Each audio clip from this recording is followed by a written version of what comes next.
ဒီတစ်ခါကျွန်တော်ပြပြပေးမယ်အကြောင်းအရာကတော့ကျွန်တော်တို့ဒီမှာsocial design မှာပုံလေးတင်တဲ့အခါကျွန်တော်တို့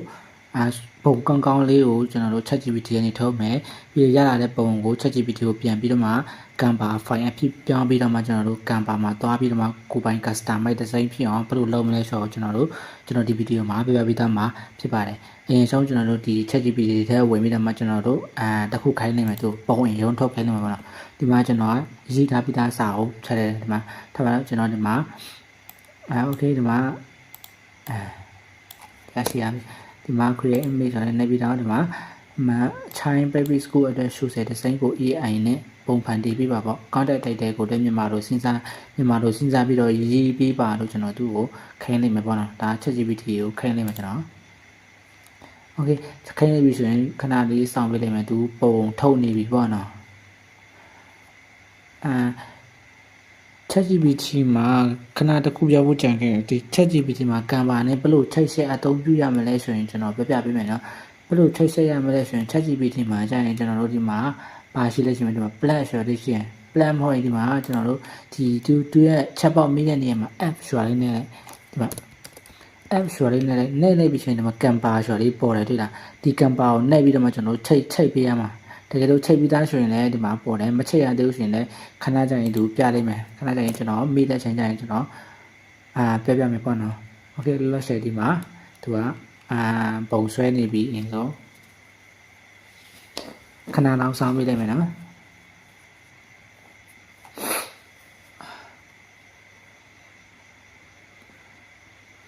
โอเคရလာပြီပေါ့နော်ဒီမှာ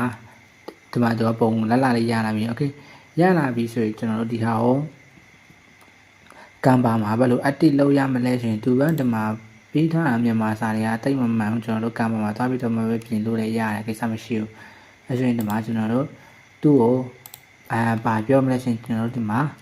ဟဲ့ပါတော့ကျွန်တော်ဒီမှာCanvaမှာ edit ပဲဖြစ်အောင်ပြောင်းပေးပါဆိုပြီးတော့မှသူ့ကိုခိုင်းလိုက်မယ် app Canva ဆိုလိုက်ခဲ့အဲဒီမှာ app ဆိုပြီးတော့မှCanvaကိုရေးပြီးတော့မှCanvaမှာ edit ပဲဖြစ်အောင်ပြောင်းပေးပါဆိုပြီးကျွန်တော်သူ့ကိုခိုင်းလိုက်မယ်โอเคအဲဆိုရင်သူကစပြီးတော့မှโอเคသူပြောတာဒီမှာဒီပုံကိုတော့ခိုင်းဖို့ဆိုရင်လည်းသူ့ကို copy ယူလိုက်မယ်နော်သူက copy ယူပြီးတော့မှပြန်ရေးခဲ့သူ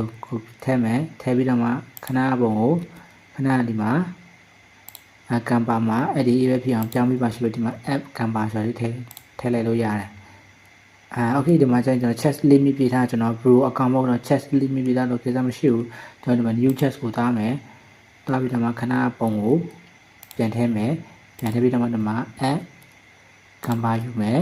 ပြီးရင်ဒီမှာဗာယူမယ်ဆိုရင် Canva မှာအဲ့ဒီ A ပဲဖြစ်အောင်ပြောင်းပေးပါဆိုပြီးတော့ပြန်ရေးလိုက်မယ်သူโอเคအဲ့ဆိုရင်သူကစာပြောင်းနေပြီပေါ့နော် Canva design file ပြီးပြန်ပြောင်းနေပြီဒီမှာPro ဝယ်ထားရင်တော့ပို့ပြီးတော့မှကောင်းတယ်ပေါ့နော် ChatGPT သူတလားမှ$5လားမသိဘူးအဲ့လောက်ပဲရှိတယ်ဒီမှာကိုနေဆိုရင်2000လောက်လေးပဲရှိတယ်2000စုစုလေးပေါ့အဲ့လောက်ပဲရှိတယ်ကျွန်တော်တို့ Pro ဝယ်ထားဆိုတော့ဒီမှာသူဖန်တီးနေပြီ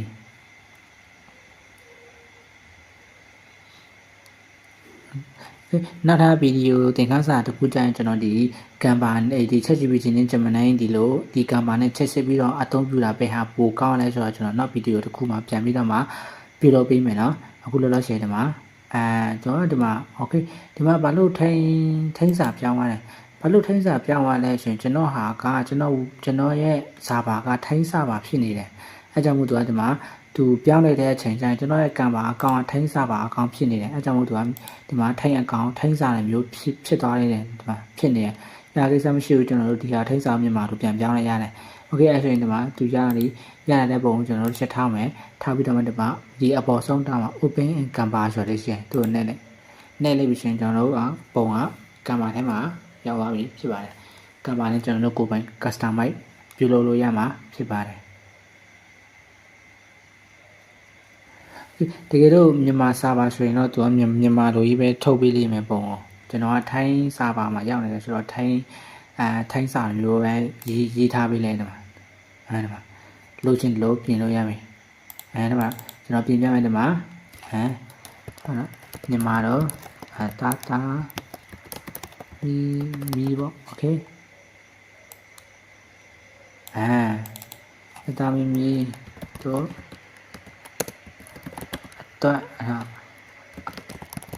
အကောင်းဆုံးပေါ့လို့ဆိုတော့ကျွန်တော်ဒီမှာနမူနာပဲပြထားတော့ဒီလောက်ပဲရေးပြလိုက်မယ်ဒီကတော့ကံပါမှာကျွန်တော်တို့ font လေးပါလေးဝယ်ထားရင်တော့ပိုကောင်းတာပေါ့နော်ကျွန်တော် font လည်းမဝယ်ထားဘူးဆိုတော့သူကကျွန်တော်ဒီ YouTube font ပဲသုံးနေတာဆိုတော့ font လည်းတိတ်မလှအောင်တကယ်လို့ font လေးပါလေးဝယ်ထားရင်ကြည့်လို့ပို့ပြီးတော့မှလှတယ် font လေးပါလေးဆိုရင်ကျွန်တော် YouTube account ဆိုတော့ဒီမှာဒီတိုင်းပဲထားပါလိမ့်မယ်โอเคအရှင်ကျွန်တော်တို့ဒီမှာဒီမှာကကျွန်တော်တို့လိုချင်တဲ့စာလေးဒီမှာတစ်ချက်နှိပ်ပြီးတော့မှပြောင်းလိုက်ရအောင်ပဲဒီမှာကိစ္စမရှိဘူးဒီမှာလိုချင်တဲ့ဟာလေးကိုကျွန်တော်နှိပ်ပြီးတော့ပြောင်းလိုက်ရမယ်